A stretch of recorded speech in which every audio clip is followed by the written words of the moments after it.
Now, in today's edition of our Ramadan series, we take you to the Techiman municipality, where some Muslims in the area say they are observing this year's Ramadan fasting in the midst of heat wave and high cost of living.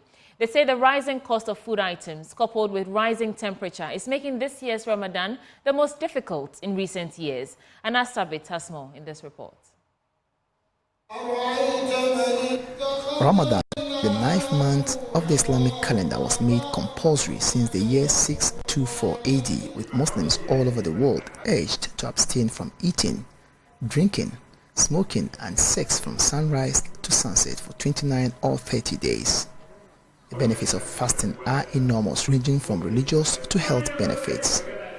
With over 2 billion Muslims across the world observing this religious obligation, Muslims in Ghana would have to mark this year's Ramadan under food scarcity and other accompanying hardship, with the economy at its worst point ever. We spoke with some Muslims in the Techiman municipality to have their take on the rising prices of food and other essential commodities and how this has affected this year's Ramadan. Cindy Shaban described this year's Ramadan as a dry one. Looking at this year's Ramadan, it's more like a throwback or a flashback to the COVID time. Yeah, it's not easy. Even the food, watermelon. The first day of Ramadan, I got to just taste one, and the one who bought it said, "Just a small watermelon." She bought it for 70 cedis. 70 cedis over society. So that's the only fruit that I took. Swadik Shisu Karamo also shares same sentiment with Cindy Shaban. He says the economic hardships has affected all, including politicians who in the past used to donate sugar and other food items to be distributed to the needy. Gaskiya ne Ramadan shekaran gari ba easy bane. Ana zafi kuma gashi ba kudi. Ka gane ya sa yanzu kaya ma yi tsada sai shi ma mutane biya. Kana sanin wuri bai da kyau har 'yan siyasa ma bin ya shafe su. Kana sanin har yanzu ba wanda zai ce ma ga sikirin da wani ya bashi, ban sani ba zuwa gobe ko bayan gobe, amma previous years dai ana bayarwa kafin wanga lokaci. Farhad Jamal also tells me that aside the financial crisis, the heat, the unbearable heat in the system, which is caused by the rising temperatures as a result of climate change, makes the observance of the month-long fast even much more difficult. Well, I can't say this Ramadan is the worst. It's a little bit okay, but it's very hard. Aside financial problems, the weather is very hot.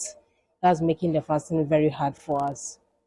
She adds that if not for the mandatory aspect of the month of Ramadan, many Muslims would have opted not to observe due to the current situation.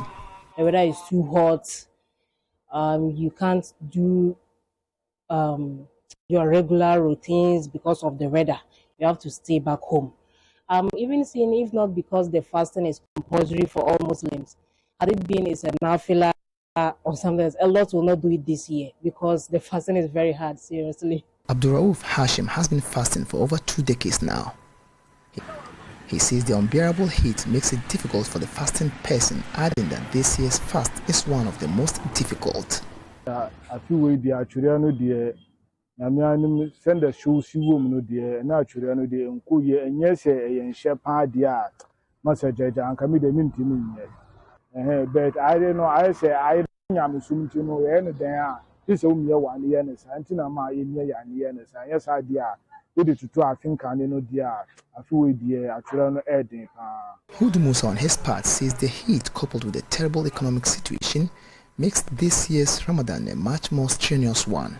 No, Ubia Hochereno. Hochera Quemunu and Amiansa. Actually, a hotel room, hitting room, and a young castle bottom, and yet with my fasting.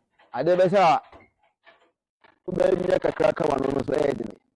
The hotel room, Pantama, a Wianani, a bottom, a which ran up for me, and a carbon, even though a much more difficult task, These Muslims slowly but surely are into the third and final half of the month with the sole hope of reaping the numerous benefits this month comes with. Reporting for Joy News, Anas Sabit, Techiman.